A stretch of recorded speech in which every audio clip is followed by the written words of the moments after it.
Hello, ladies and gentlemen out there in YouTube land.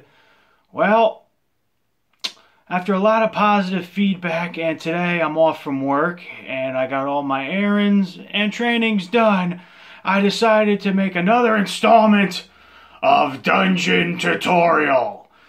And this installment, I decided to do something, another rip apart type of stunt.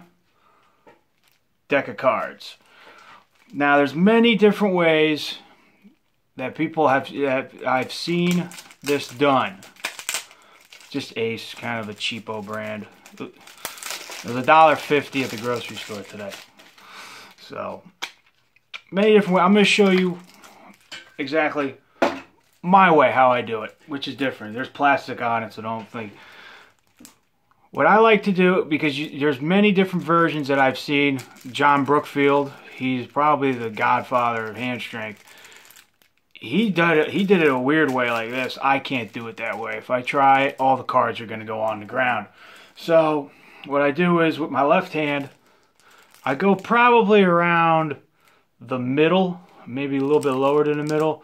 And then the right hand, I come in here and I try to keep my thumb and my index finger aligned during the whole rip. Now I'm going to show you that after I rip this plastic off. And then I'm going to show you a training tip, because it's not going to happen right away.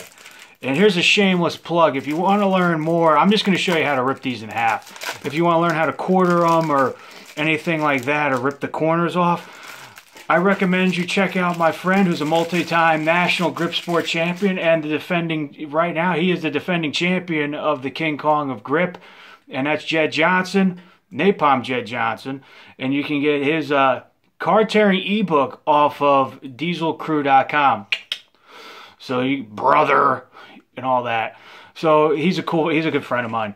But again, try to keep it right here. And all I'm doing is turning my hands. It's going to be a lot strenuous. I have screwed up my fingers many times doing this back in when I was trying this. It took me about just a side note, it took me about 7 or 8 months to rip a plastic deck of cards in half. So that tells you something. I'm going to give you a training tip after I try this. So here we go. Here goes nothing.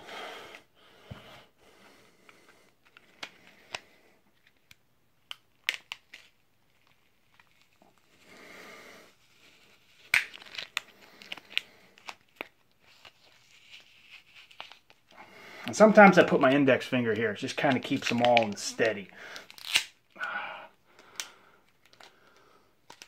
That's how you do it. Pretty simple, pretty easy. It does put a lot of torque on your hands and also on the wrist. But here's my training tip.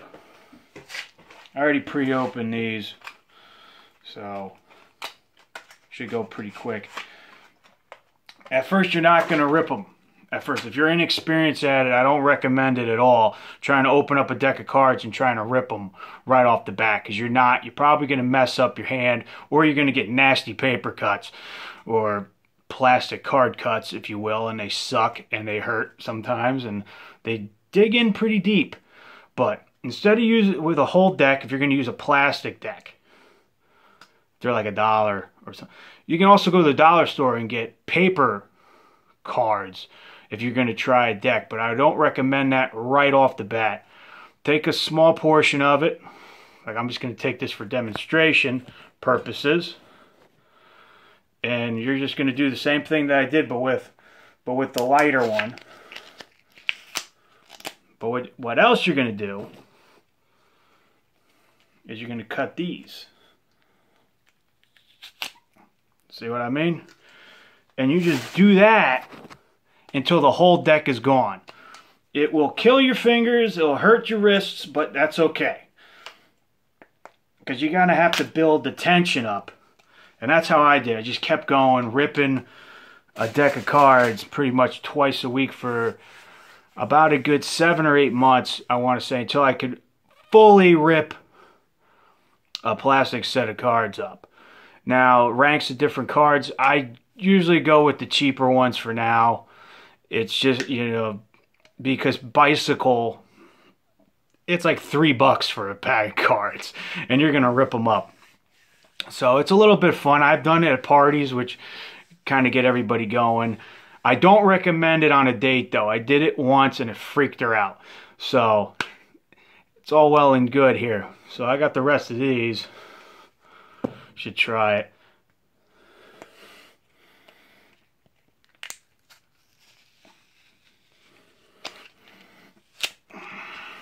Rest of them done. But again, this ain't like phone books. I did the last installment. I said phone books has a sweet spot. These don't. You're going to have to really dig at it, re-grip sometimes, and try to get it. Because you got to remember, it's also pretty flimsy. And they could just fly out of your hand. But again, that's another installment of Dungeon Tutorial. Signing out.